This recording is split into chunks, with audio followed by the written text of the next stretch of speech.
بلغ العلا بكماله بلغ العلا بكماله.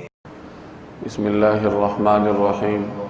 حضرت عبداللہ بن بصر رضی اللہ تعالی عنہ کی روایت ہے جس کا مفہوم یہ ہے کہ ایک شخص نبی کریم صلی اللہ علیہ وسلم کی خدمت میں حاضر ہوا اور اس نے گزارش کی کہ یا رسول اللہ، اسلام کی تعلیمات تو کافی زیادہ ہیں، آپ مجھے کوئی ایسی بات تعلیم فرمائیے جس پر میں مضبوطی کے ساتھ قائم ہو جاؤں.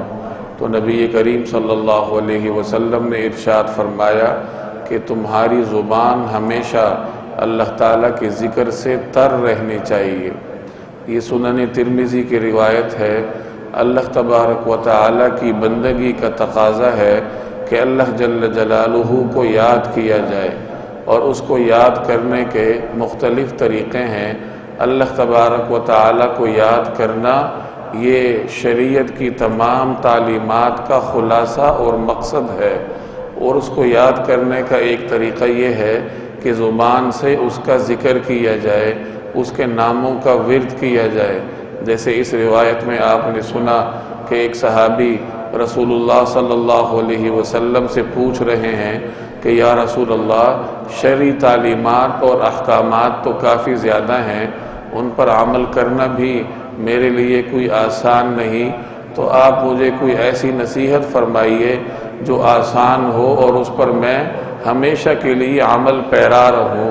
تو نبی کریم صلی اللہ علیہ وسلم نے اس سے فرمایا کہ تمہاری زبان اللہ تعالیٰ کی ذکر سے ہمیشہ تر رہنی چاہیے.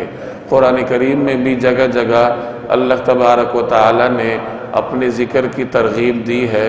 وَاذْكُرُوا اللَّهَ كَثِيرًا کہ اللہ تعالیٰ کو کثرت سے یاد کرو. ایک جگہ فرمایا کہ اپنے رب کو صبح و شام یاد کیا کرو.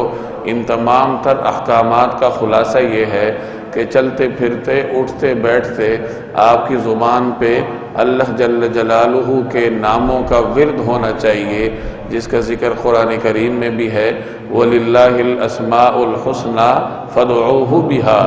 اور ذکر کرنے کے لیے کوئی مستقل وقت آپ کے پاس ہونا چاہیے. عام طور پر لوگ چلتے پھرتے ہلکا پھلکا ذکر تو کر لیتے ہیں، لیکن بہت کم لوگ ایسے ہوں گے جو اپنے شب و روز میں سے ایک خاص وقت صرف ذکر کے لیے مستقل طور پر خاص کریں. یہ ضروری ہے کیونکہ ذکر ایک مستقل عبادت ہے، اور مستقل عبادت ہونے کی حیثیت سے آپ کے لیے یہ مناسب ہے کہ اپنے شب و روز میں سے کچھ اوقات آپ خاص کریں، اور 15 منٹ ہوں یا 10 منٹ ہوں تو اس وقت میں آپ ایک تنہائی کے گوشے میں بیٹھ کے اللہ جل جلالہ کا ذکر کریں. اس طریقے پہ اگر آپ عمل کریں تو اللہ تبارک و تعالی آپ کے دل کو منور کریں گے. انسان کو عبادات کا مزہ آنے لگتا ہے اور اللہ تبارک و تعالی کے ساتھ تعلق قائم ہوتا ہے. اللہ جل جلالہ مجھے اور آپ کو عمل کرنے کی توفیق عطا فرمائے.